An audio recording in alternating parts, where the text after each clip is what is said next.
Paragraphe 5.6. Relation temps-fréquence pour les signaux causaux. Je vous propose ici de faire sous forme d'un grand schéma une synthèse des relations qui existent entre un signal x de t et puis ses différentes transformées, soit définies dans le domaine du temps continu, transformée de Laplace, transformée de Fourier, soit définies dans le domaine du temps discret, transformée de Fourier discrète et transformée en z. On va donc partir d'un signal x de t analogique causal. La transformée de Laplace et la transformée de Fourier sont définies pour ce signal à temps continu par les deux intégrales qui sont ici, prises de 0 à l'infini, puisque le signal x de t est causal, donc nul pour t négatif. P, la variable de Laplace, x de p, avec une majuscule, la transformée de Laplace. F, la variable de Fourier, qui correspond à une fréquence, grand X de f, la transformée de Fourier. On sait que pour un signal causal, on passe de la transformée de Fourier à la transformée de Laplace en faisant le changement de variable P égale j oméga égale 2pi jf. Voilà pour le temps continu. Passons maintenant au domaine du temps discret.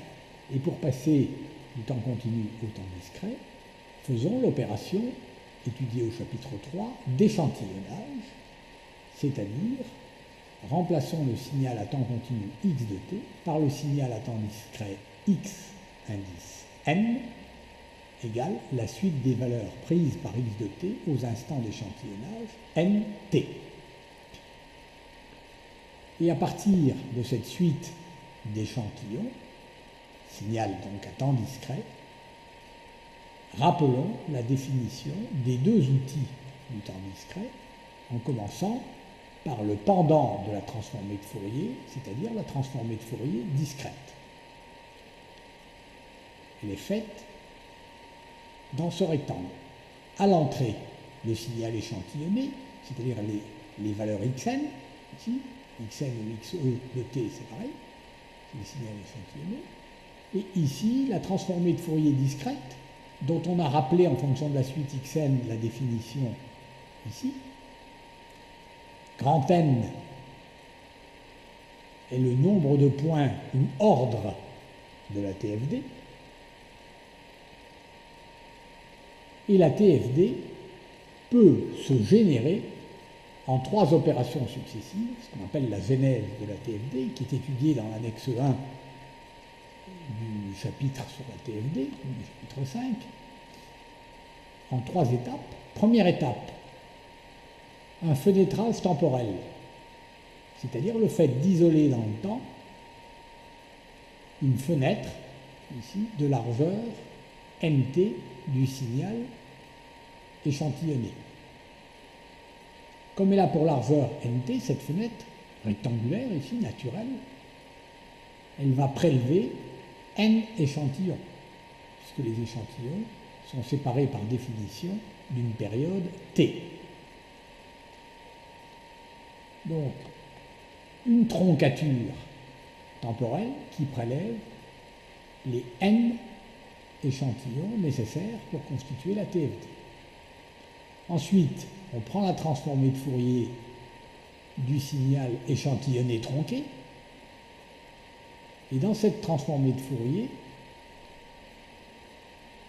donc dans ce spectre, on va prélever des raies sous forme d'un échantillonnage en fréquence à la cadence FE divisé par n, c'est-à-dire qu'il y aura une raie toutes les FE sur n, donc la fréquence de chaque raie sera F égale K fois, K étant un entier, divisé par n multiplié par FE.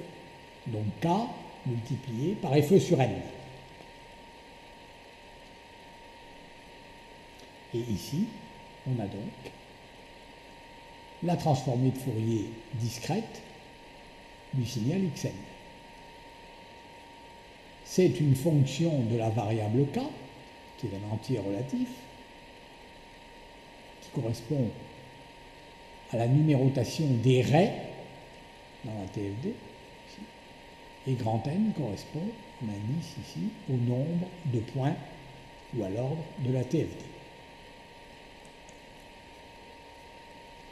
Il reste la TZ, qui est le pendant de la transformée de Fourier, dont on a rappelé ici la définition à partir de la suite xn, sigma de n égale 0 à l'infini de xn, z puissance moins n. Et la somme se fait de 0 à l'infini, il n'y a pas de troncature particulière à grand N, on va jusqu'à l'infini. C'est-à-dire qu'on prend tous les échantillons. On voit bien ici que la transformée de Fourier discrète est une opération d'approximation. Cette approximation est d'autant plus juste que le nombre n de points est élevé. Et aussi que la fonction x de t décroît plus vite vers 0 lorsque le temps tend vers l'infini. On a ici x de z, transformé en z. Il ne reste plus pour boucler la boucle qu'à indiquer les changements de variables à faire pour passer de la transformée en z à la transformée de Fourier. C'est z égale aux puissances 2 pi j f sur fe, tel qu'on a vu précédemment. Et pour passer de la transformée en z à la transformée de Laplace en p, z égale aux puissances p grand T. Voilà, ceci résume donc tout ce qu'on appelle les relations temps-fréquence, c'est-à-dire toutes les transformées. Voyons maintenant, paragraphe 5.7, le lien de la TZ avec la TFD et la représentation dans le plan complexe. D'abord, le lien de la TZ avec la TFD. Si on prend un signal causal xn, la TFD est donnée par la relation qui est ici, sigma de n égale 0 jusqu'à n-1, donc sur n points, de x de nt, exponentielle de moins 2 pi j petit k petit n sur grand N, où petit n appartient à l'intervalle 0 inclus, n exclu, et par conséquent, k sur grand N, ici, appartient à l'intervalle 0, 1. K est un entier positif. La TZ de xn est donnée, par définition, par sigma de moins l'infini à plus l'infini, ou de 0 à l'infini, puisque le signal est causal, de x de nt, z puissance moins n, où n est un entier naturel, et où z appartient au domaine de convergence de la TZ, qui est un sous-ensemble de C, des complexes. Il en résulte, et on l'a pratiquement déjà vu, que la relation entre la TZ et la TFD se fait en remplaçant dans la TZ z, la variable z, par e puissance 2 pi jfte, c'est le changement de variable qu'on a fait tout à l'heure, donc 2 pi j f sur fe, mais il faut également, pour retrouver ici l'expression qui est là, donner à f des valeurs du type f égale k sur grand N. Et à ce moment-là, on passe de cette expression à celle-ci. On a donc cette relation entre la TZ et la TFD. Z égale e puissance 2 pi j f sur fe est un nombre complexe qui, lorsque petit f varie, reste sur le cercle unité, puisque a pour module 1. On va faire une représentation complexe dans le plan partie réelle de z, partie imaginaire de z, de ceci, de ce changement de variable. Z étant la coordonnée dans le plan complexe d'un point courant M qui décrit le cercle unité, puisque le module reste égal à 1. Et l'information fréquence est dans la phase de z, c'est-à-dire dans l'argument de m. En effet, l'argument de m est égal à 2 pi petit f sur fe, c'est-à-dire 2 pi FR, en appelant FR la fréquence relative rapportée à la référence FE. Donc FR égale F, petit f sur FE. D'où la représentation par un vecteur OM qui fait un angle de pi FR avec l'axe des réels et qui a pour module 1. Deux fréquences sont utilisées en numérique, deux fréquences réduites. La première, c'est en prenant effectivement, comme on vient de le faire, FE comme référence. Et ça résulte des changements de variables qu'on a vus au paragraphe 5.2. Et la deuxième, alors restons sur la première pour représenter, suivant la valeur de FR, la position du point, ici, d'affixe Z. Lorsque FR égale 0, ben c'est que l'angle ici est nul, donc on est en Z égale 1, point qui se trouve ici. Lorsque FR égale un quart, 0,25, on a fait un quart le tour, et on est ici en Z égale J. Lorsque FR égale 0,5, on est en Z égale moins 1, et lorsque FR égale 0,75, on est en Z égale moins J, et pour FR égale 1, on revient au même point que FR égale 0. Il y a une deuxième référence qui est celle utilisée par MATLAB, qui ne prend pas FE comme fréquence de référence au dénominateur, là, dans FR, mais qui prend Fn, la fréquence de Nyquist, qui est la moitié de FE. Soit F normalisé par MATLAB, qu'on appelle souvent W, qui ressemble à oméga, mais c'est pas grave, W, petit w, égale F sur Fn, égale par conséquent F sur FE sur 2, donc 2F sur FE, égale 2FR, ou en introduisant oméga, égale oméga sur pi FE. On aborde maintenant, avec les paragraphes 5.8 et 5.9, les résultats concrets dont on a en pratique besoin sur la TZ. Et d'abord, paragraphe 5.8, les principales propriétés de la transformée en Z. Alors ces propriétés ont évidemment un lien de parenté évident avec les propriétés de la transformée de Laplace ou de la transformée de Fourier qu'on a vu dans le cours d'analogique. On commence par la linéarité. Pas de commentaire particulier, la TZ de A1 x1 de n plus A2 x2 de n, c'est A1 multiplié par la TZ de x1 plus A2 multiplié par la TZ de x2. Inversion du temps.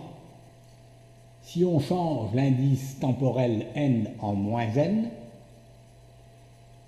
il faut, dans la transformée en z, changer z en z moins 1.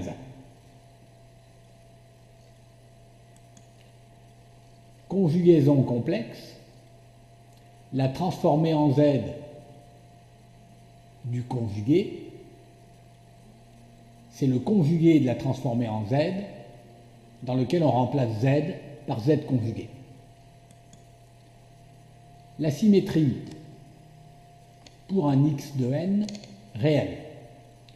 La tz de x de n égale le conjugué de la tz dans lequel on remplace z par z conjugué. Retard de m échantillon, propriété extrêmement utilisée. On va prendre un retard de m échantillon où m peut éventuellement être négatif. À ce moment-là, ça fait une avance. La tz de x de n moins m, vous voyez que j'ai changé n en n moins m, c'est égal à la tz de x multiplié par z puissance moins m. Donc, quand on est dans le domaine des tz, l'opérateur retard, c'est z puissance moins 1. Et si on retarde de m échantillon, ben on aura à multiplier la tz par z puissance moins m. Modulation, qui revient à un changement d'échelle en z. La tz de a puissance n xn, c'est la tz de xn dans laquelle je change z en z sur a. Théorème de la somme. Alors on se souvient de quelque chose de semblable pour la transformée de Laplace. Sigma de n également à l'infini à plus l'infini de tous les xn égale la limite de xz lorsque z tend vers 1. Théorème de la valeur initiale et de la valeur finale. Alors les valeurs qu'on appelle initiale et finale, c'est pour petit n, 0 et l'infini. Il y a un théorème avec 0 et un théorème avec l'infini. Ils ne sont valables que pour une suite x de n causale. X de 0, c'est la limite, lorsque z tend vers l'infini, de x de z. Et la limite de xn lorsque n tend vers l'infini, c'est la limite de 1 moins z moins 1 xz lorsque z tend vers 1. Dérivation, alors c'est une propriété qui est aussi pas mal utilisée. La tz de nxn, c'est moins z fois la dérivée par rapport à z de la tz de x.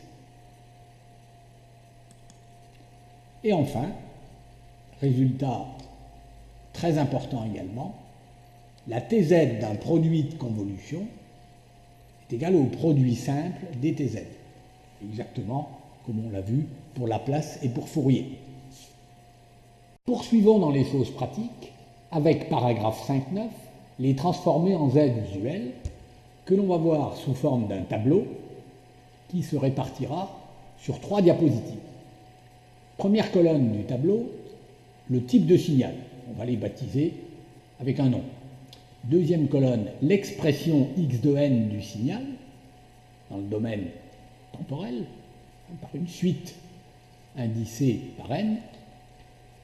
Et troisième colonne, la transformée en z associée, sans oublier son domaine de convergence qui donnera lieu à quelques commentaires pour se rapprocher de la théorie.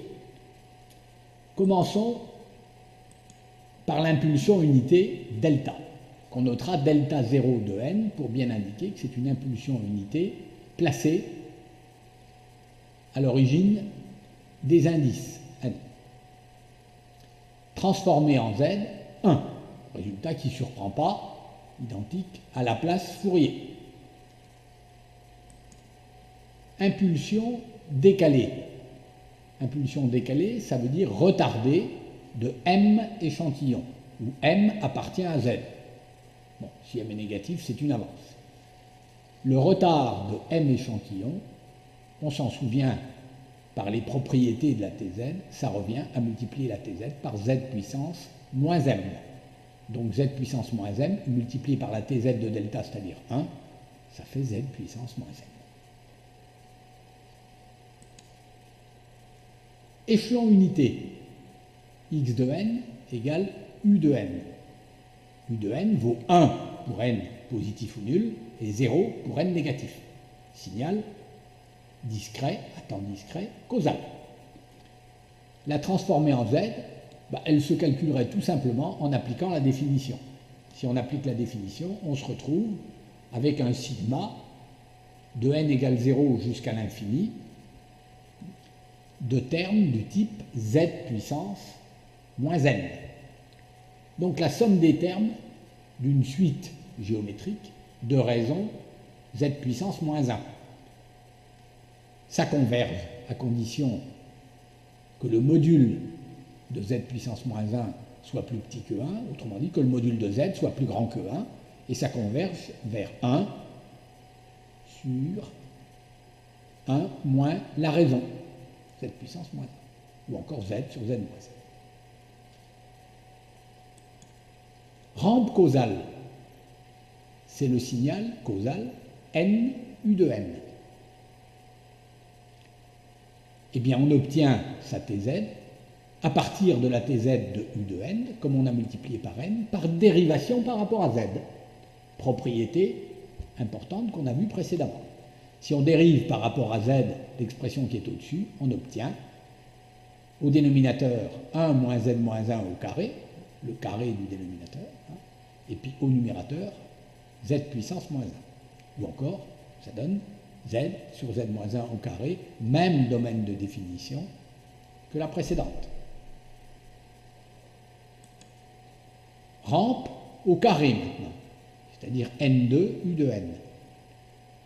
On obtient la tz de n2 u de n à partir de la tz précédente de n u de n en dérivant la tz obtenue précédemment par rapport à z.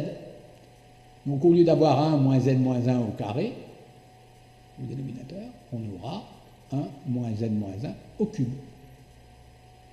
Et au numérateur, c'est facile à vérifier, ça ferait z puissance moins 1 plus z puissance moins 2. Ou encore, en puissance positive de z, z facteur de z plus 1 sur z moins 1 au cube, même domaine de définition que précédemment, enfin de convergence que précédemment. Dernier exemple, c'est l'exponentielle symétrique. Alors ce qu'on appelle l'exponentielle symétrique, ce n'est pas a puissance n, c'est a puissance valeur absolue de n. Elle est symétrique puisque quand je change n en moins n, j'ai la même valeur. Alors on la prendra, cette constante, la constante petit a, on la prendra pour valeur absolue de a plus petit que 1. Alors le calcul donnerait une tz égale à l'expression un petit peu compliquée là, qui est ici et qui fait évidemment intervenir petit a, avec un domaine de convergence qui est indiqué ici. Alors ceci m'offre l'occasion, avec les domaines de convergence, de faire un commentaire pour vérifier par rapport à la théorie, pour des signaux causaux, ici, c'est-à-dire nul pour n négatif. On retrouve bien, c'est-à-dire des signaux qui sont limités que d'un côté. Il y a une limitation à gauche, par 0. Il n'y a pas de limitation à droite. Pour de tels signaux, le domaine de convergence, ici, c'est l'extérieur d'un disque. Module de z, plus grand que 1, extérieur du disque de rayon 1. Alors que le dernier signal, a puissance valeur absolue de n, ici, est illimité. Il a un support temporel qui va de moins l'infini à plus l'infini. On se souvient alors qu'on est dans le cas général où la tz a pour domaine de convergence un anneau, c'est-à-dire les valeurs de z en modules comprises entre deux limites. Et bien là, les deux limites, c'est la limite haute, module de z supérieur à module de a, donc c'est module de a, c'est le rayon R1 par exemple, et puis le rayon R2 de l'anneau, ici, c'est module de z plus petit que 1 sur a, donc c'est 1 sur a, ou a puissance moins 1. Continuons avec l'exponentielle causale, c'est-à-dire a puissance n rendu causal multiplié par U2. Pour trouver la tz ici, on peut soit appliquer la définition, c'est ce qu'on a fait au paragraphe 5.4, diapo 2 sur 2, où ceci était un des exemples traités, soit appliquer la propriété de modulation, c'est-à-dire le changement d'échelle en z. On module, puisqu'on multiplie par a puissance n, ça revient à remplacer z par z sur a. Et on obtient immédiatement, à partir de la transformée de u de n, 1 sur 1 moins a z moins 1, ou encore z sur z moins a, domaine de convergence, module de z plus grand que a, extérieur d'un disque, puisque signal causal. Maintenant, prenons l'exponentielle anti-causale, c'est-à-dire le signal x de n égale à moins a puissance n, mais pour n strictement négatif, c'est-à-dire inférieur ou égal à moins 1, et puis 0 pour n supérieur ou égal à 0. Alors on peut aussi se reporter, parce que c'est aussi un des exemples traités au paragraphe 5.4, diapo 2 sur 2, il est peut-être préférable ici de regarder l'expression du signal x de n qui s'exprime en fonction de a puissance n par moins a puissance n lorsque n est inférieur ou égal à moins 1, c'est-à-dire multiplié par U de moins n moins 1. Et à partir de là, on se sert de la transformée en Z de U de n pour déduire celle de U de moins n moins 1, et après de la propriété, ici, de modulation qui donne le changement d'échelle de l'autre côté. Et on trouve ainsi 1 sur 1 moins A Z moins 1 égale Z sur Z moins A, qui remarquablement est la même transformée, la même expression de transformée en Z que précédemment. Alors que ce n'est pas le même signal, mais c'est parce qu'il diffère en fait par le domaine de convergence. Ici, le domaine de convergence, c'est module de Z plus petit que A, c'est-à-dire l'intérieur d'un disque, puisque c'est une fonction anticausale. La rampe modulée n, A puissance n, U de n.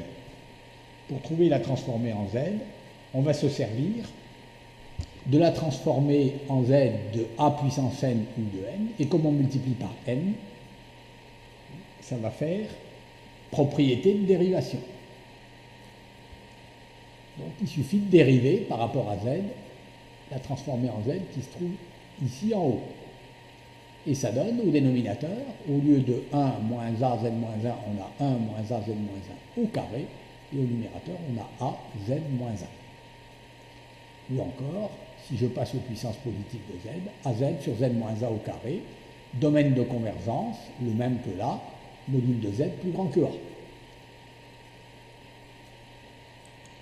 Rampe modulée au carré, N2 A puissance N U de N. La transformée en Z se déduit de la précédente par dérivation, puisqu'on a multiplié en fait le x de n précédent par n. Donc par dérivation, on obtiendrait au dénominateur 1 moins A Z moins 1 au cube, et au numérateur, il serait facile de vérifier que ça ferait A Z moins 1 facteur de 1 plus A Z moins 1. En puissance positive de Z, voici, domaine de convergence, toujours le même, module de Z plus grand que A. On continue le tableau avec cosinus causal.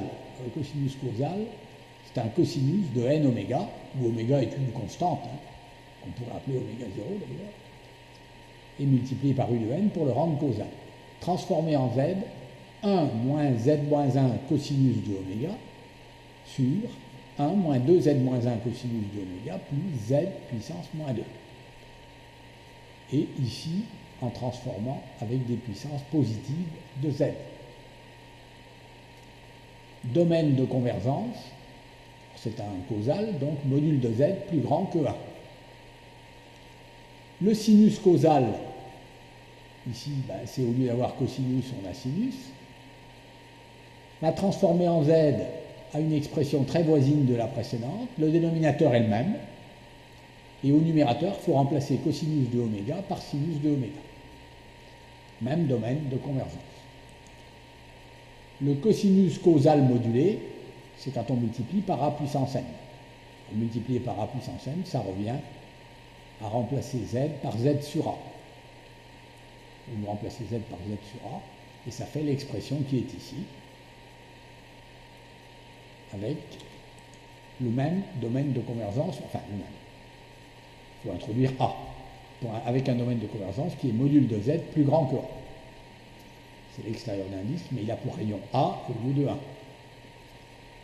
Et le sinus causal modulé, c'est la même chose, ici, où vous remplacez au numérateur le cosinus oméga par sinus oméga. 5 à 10 minutes de pause pour les commentaires et les questions avant d'aborder la troisième section de ce cours.